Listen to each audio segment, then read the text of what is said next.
Hey, what's up? I decided to try to do a video of my experience at Battle of the Barn instead of a write-up, since I figured this would be faster and I might actually do it this time instead of just procrastinating, putting it off, and finally just never doing it. First of all, I definitely want to make sure to thank Curtis for putting on the show. I want to thank Joe Farino, Matt Keller, Lou Torres, Lil G, and anybody else I hope I haven't forgotten for helping put it on, because those guys did a great job with running the show, timing it, judging it, everything. I want to thank Derek and my brother Liam, Kristen and Christina for coming out and supporting me and Justin. It was a great show and I had a really good time. First event was the pipe carry. That was a 250-pound pipe down 60 feet and a 300-pound pipe back. I talked with Derek earlier in the week just about the contest in general, and one of the things that he was saying to me was just emphasizing the importance of visualization. You have to see it happen. You have to believe it before it's really going to happen. And I just had in my mind, getting the pick on the pipe, just running down there, and it really helped because I felt like I was flying with that thing. I mean, even faster than I thought. I actually put up the second best time of the day because after I went, Johnny W went. Johnny Wasicko, I think he said. I don't know. And he was really flying. So he beat me by 2/3 of a second. I started out in second place. It was kind of rough to have a good event and lose it, but hey, he was faster. Next event was Max Axle. I actually had a little bit of difficulty with this when I was at Curtis's 2 weeks prior, trying to get my hands on some of the implements. I haven't really practiced Max Axle a lot, probably 5 times in the last year and a half, since it is a strength of mine, and I really want to focus on improving my weaknesses. So I was originally thinking I'd open up with 280. During the warm-ups, 270 felt pretty good, so I decided to go 290, 20-pound jump to 310, and then my old PR was 320 at Jersey Central in '07, so I decided to go for PR. 325 went up pretty good, so I was happy with that. I really can't complain about a lift that I make a 5-pound PR in, without really training it, I guess. So I was happy to win that one. I think Mike Byers and Johnny tied second at, I think, 280 they got.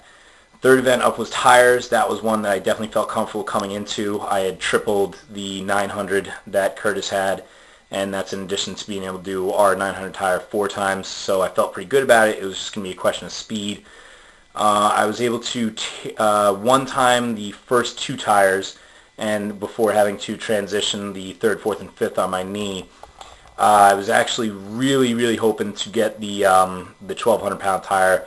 That was a tough one. I got it, up to my knee, up to my hip. I think my mistake was trying to reach under. Some guys do the push-pull method, one hand over, one hand under. I probably should have just stuck to trying to inch it up my body just little by little. But my time was still good enough for the win. I think I made it in about 36 seconds. I had to beat 40, I know, because Johnny took second on that one as well. The sled drag, the keg load sled drag medley was up next. That was one that I'd really not been looking forward to when I was at the training day. That was by far the hardest. It was the most cardio. It was just a gasser. It's miserable. The keg run down is pretty easy. The keg wasn't that heavy, but the friction on the sled is such that about halfway, 2/3 of the way down, you just lose it and you start having to row the thing. So I went last.